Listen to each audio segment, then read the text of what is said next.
ಜನ ನನ್ನ ಕೇಳಾತ್ಯಾರ, ಮಾಡೋದು ಒಳ್ಳೇದು ಮಾಡಿದಪ್ಪ, ಸ್ವಾರಿ ಯಾಕೆ ಕೇಳಿ ಅಂತ ಕೇಳಾತ್ಯಾರೋ. ದಯವಿಟ್ಟು ನಾನು ಸ್ವಾರಿ ಕೇಳಿದ್ದನ್ನು ಪ್ರೂಫ್ ಮಾಡಿ ಕೊಡ್ಬೇಕು ಅವರು. ದಯವಿಟ್ಟು ಸಾಲಿ ಕಾಲೇಜ ಹೈಸ್ಕೂಲ ಹುಡುಗಿಯರ ಅಂತೇಳಿ ಆ ಶಬ್ದ ಬಳಸಬೇಡ್ರಿ. ಕೈ ಮುಗಿದು ಕಾಲು ಬಿದ್ದು ಹೇಳತ್ನ ತಿಳಿದ್ರಿ. ಆಮೇಲೆ ಮುಂದೆ ಅಂಥದ್ದೇನು ಇಂಥವ್ರು ಅಂತ ಯಾವುದೋ ಹೆಸರು ತೊಗೊಂಡು ನಾ ಏನೋ ಇದನ್ನು ಮಾಡಿಲ್ಲ. ಅದನ್ನು ಮಾಡೀನಿ. ಅದನ್ನೇನೋ ಕೇಳಿ ಅವರು ಯಾರವರು ಒಂದು ವಿಡಿಯೋ ಮಾಡಿಬಿಟ್ಟಾರೆ.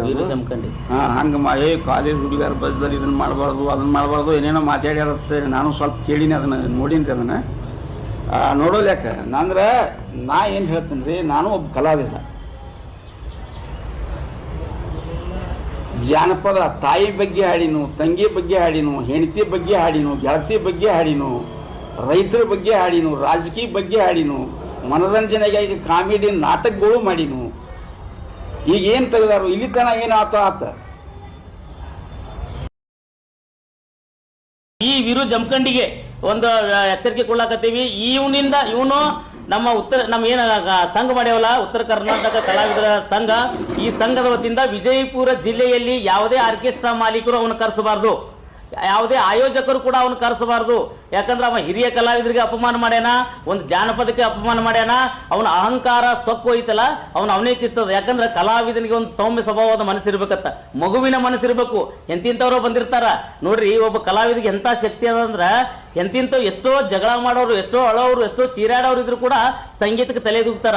ಆ ಸಂಗೀತ ಸರಸ್ವತಿ ನಿಮ್ಗೆ ಹೊಲ್ದಾಳ ಅಂದ್ರ ನೀವು ಈ ರೀತಿ ಅಹಂಕಾರ ಸೊಕ್ಕು ಮಾಡಕತ್ತೀರಿ ಅಂದ್ರೆ ನೀವು ಅನ್ನ ಸಿಗ್ಲಾರ ಹೋಗ್ತೀರಿ. ಅದಕ್ಕೆ ವಿರು ಜಮಖಂಡಿಗೆ ನಾವೇನು ವಿನಂತಿ ಮಾಡ್ಕೋತೀನಿ, ಬರುವ ಈ ನಾಳೆ 6ನೇ ತಾರೀಕಿಗೆ ನಾವೆಲ್ಲಾ ಕಲಾವಿದರು ಎಲ್ಲಾ ಸಂಘಟನೆಯವರು ಸೇರಿ ಅವನನ್ನ ಈ ವಿಜಯಪುರ ಜಿಲ್ಲೆಯಿಂದ ಬ್ಯಾನ್ ಮಾಡಬೇಕು. ನಾವೆಲ್ಲ ಪೊಲೀಸ್ ಇಲಾಖೆಯವರಿಗೂ ಕೂಡ ಮನವಿ ಕೊಡ್ತೀವಿ, ಜಿಲ್ಲಾಧಿಕಾರಿಗಳು ಕೂಡ ಮನವಿ ಕೊಡ್ತೀವಿ. ಯಾಕಪ್ಪ ಸಮಾಜ ಸ್ವಾಸ್ಥ್ಯತೆ ಹಾಳು ಮಾಡತ್ತಂದ್ರೆ ಸಾರ್ವಜನಿಕ ವೇದಿಕೆ ನಿಂತು ಆಡ್ತಿರ್ತಾನಂತ ನಾವು ಬ್ಯಾನ್ ಮಾಡ್ತೇವೆ. ಅವ್ನ ಮನ್ಯಾಗ ಕೂತ್ ಆಡಲಕ್ಕ ಅವ್ನು ಬಗಲ ಹಾಕೊಂಡು ಅವ್ಗೆ ಯಾರು ನಾವು ಕೇಳಂಗಿಲ್ಲ. ಅದಕ್ಕೆ ಈ ವಿರು ಜಮಖಂಡಿಗೆ ಯಾವುದೇ ಆರ್ಕೆಸ್ಟ್ರಾದವರು, ಕೆಲವೊಂದು ಆರ್ಕೆಸ್ಟ್ರಾದವರು ಅವ್ರಿಗೂ ಹೇಳ್ತೀವಿ, ಎಚ್ಚರಿಕೆ ಕೊಡ್ತೀವಿ. ಆ ಆರ್ಕೆಸ್ಟ್ರಾದವರು ನೀವೇನಾದ್ರು ಅವ್ನು ಕರ್ಸಿದ್ರ, ಆಯೋಜಕರು ಕೂಡ ಕರ್ಸಿದ್ರ, ನೇರವಾಗಿ ನಾವು SP ಅವರಿಗೆ, ಪೊಲೀಸ್ ಇಲಾಖೆಗೆ ನಾವು ಮನವಿ ಕೊಡ್ತೀವಿ. ಆ ಕಾರ್ಯಕ್ರಮ ಎಲ್ಲಿ ನಡೆದಿರ್ತದ, ಆ ವಿರು ಜಮಖಂಡಿದಲ್ಲಿ ಕಾರ್ಯಕ್ರಮ ನಡೀತದೆ, ಅಲ್ಲಿ ಹೋಗಿ ನಾವು ಹೋರಾಟ ಕೂಡ ಮಾಡ್ತೇವೆ. ಗಲಾಟೆ ಮಾಡಂಗಿಲ್ಲ, ಹೋರಾಟ ಮಾಡಿ ಆ ಕಾರ್ಯಕ್ರಮ ಬಂದ್ ಮಾಡಿಸುವಂತ ಕೆಲಸ ಮಾಡ್ತೀವಿ. ಆ ವಿರು ಜಮಖಂಡಿಗೆ 6ನೇ ತಾರೀಕಿಗೆ, ಬರುವ 6ನೇ ತಾರೀಕಿಗೆ ನಾವೆಲ್ಲಾ ಕಲಾವಿದರು ಸೇರಿ ಅವನ ವಿಜಯಪುರ ಜಿಲ್ಲೆಯಿಂದ ಬ್ಯಾನ್ ಮಾಡುವಂತ ಕೆಲಸ ನಾವು ಮಾಡ್ಲಾತೀವಿ. ಹಿರಿಯ ಕಲಾವಿದರಿಗೆ ಒಂದು ಅಸಭ್ಯವಾಗಿ ಮಾತಾಡ್ಯಾನ. ಮತ್ತೆ ಇನ್ನೊಂದು, ನಮ್ಮ ಈ ಶಾಲ್ ಹಾಕೋತೀರಿ ಎಲ್ಲರೂ, ಕೇಸರಿ ಶಾಲ್ ಹಾಕೋತೀರಿ. ಕೇಸರಿ ಶಾಲ ಹಿಂದೂ ಸಂಕೇತ, ನೀಲಿ ಶಾಲ್ ಹಾಕೋತೀರಿ, ಅದು ಬಾಬಾ ಸಾಹೇಬ್ ಅಂಬೇಡ್ಕರ್ ಅವರ ಸಂಕೇತ. ಕೆಲವೊಂದು ಸಂಗೊಳ್ಳಿ ರಾಯಣ್ಣ ಶಾಲ್ ಹಾಕೋತೀರಿ. ಯಾವುದೇ ಧರ್ಮದ ಶಾಲ್ಗಳನ್ನ ಹಾಕೋಬೇಡ್ರಿ ವೇದಿಕೆ ಮೇಲೆ. ಅಶ್ಲೀಲ ಹಾಡಾಡೋರು ನೀವು ಹಾಡ್ರಿ, ರಾಮ ರಹೀಮ ಯಾವ್ದು ಹಾಡಾಡ್ಬೇಕು.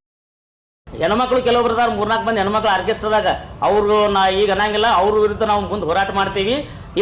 ನೀವು ಏನಾದ್ರು ಶಾಲ್ಗಳನ್ನ ಹಾಕೊಂಡು, ಯಾವುದೇ ರೀತಿಯ ಧರ್ಮದ ಶಾಲ್ಗಳು ಹಾಕೊಂಡು ನೀವು ಹಾಡಕ್ ಹೋದ್ರಿ ಅಂದ್ರ ನಿಮ್ಮ ವಿರುದ್ಧ ಕೂಡ ಆ ಧರ್ಮದವರು ನಿಮ್ ಕೇಸ್ ಮಾಡ್ತಾರ. ಅದಕ್ಕೆ ಈ ಯೂಟ್ಯೂಬರ್ಗಳಿಗೆ ಕೇಳ್ತೀನಿ, ಸಣ್ಣ ಹುಡುಗರು ನೋಡ್ರಿ, ಮುಂಜಾನೆ ಪಾಪ ಮೊಬೈಲ್ ತಗೋತ, ಪಾಪ ಮೊಬೈಲ್ ಕೊಡ್ತೇಳಿ, ಮೊಬೈಲ್ ತಗೊಳ್ಳೋ ಚಾಲನೆ. ಅವ ಬಾಗೇವಾಡಿ ಶಿವಪುತ್ರಗೂ ಕೂಡ ಎಚ್ಚರಿಕೆ ಕೊಡ್ತೀನಿ. ಈ ಯೂಟ್ಯೂಬರ್ಗಳಲ್ಲಿ ಅತಿ ಹೆಚ್ಚು ಸಮಾಜದ ಸ್ವಸ್ಥತೆ ಹಾಳು ಮಾಡಿರ್ತಕ್ಕಂಥವ ಶಿವಪುತ್ರ ಬಾಗೇವಾಡಿ ಅಂತ ಎಲ್ಲರೂ ಹೇಳ್ತಾರ. ಗಜ್ಮಾ ಮುತ್ಯ ಏನು ಗಜ್ಮಾ ಅಂದ್ರೆ ಏನು ಶಿವಪುತ್ರ? ಅದಕ್ಕೆ ಅಶ್ಲೀಲತೆ, ಇಷ್ಟ ಹೊಲಸ ಅಶ್ಲೀಲತೆ ವಿಡಿಯೋಗಳನ್ನ ಶಿವಪುತ್ರ ಮಾಡ್ತಾನ. ಅದಕ್ಕೆ ಶಿವಪುತ್ರಗೂ ಹೇಳ್ತೀವಿ, ಈ ಯೂಟ್ಯೂಬರ್ಗಳಿಗೆ, ರಾಘವಣ್ಣ ಅಣ್ಣ ಹೇಳಿದ್ರು, ನಾವು ಯಾರ್ದು ಹೆಸರು ತಗೊಳಂಗಿಲ್ಲ, ನಾವು ನೇರವಾಗಿ ಯಾಕೆ ತಗೋತೇಪ್ಪ ಅಂದ್ರೆ ಈ ಕಾಣಕತ್ತಿ ಕಣ್ಣಿಗೆ ಭಾಳ ಕಾಣಕತ್ತೆ ಅಂತ ಹೇಳಕತ್ತೇವಿ.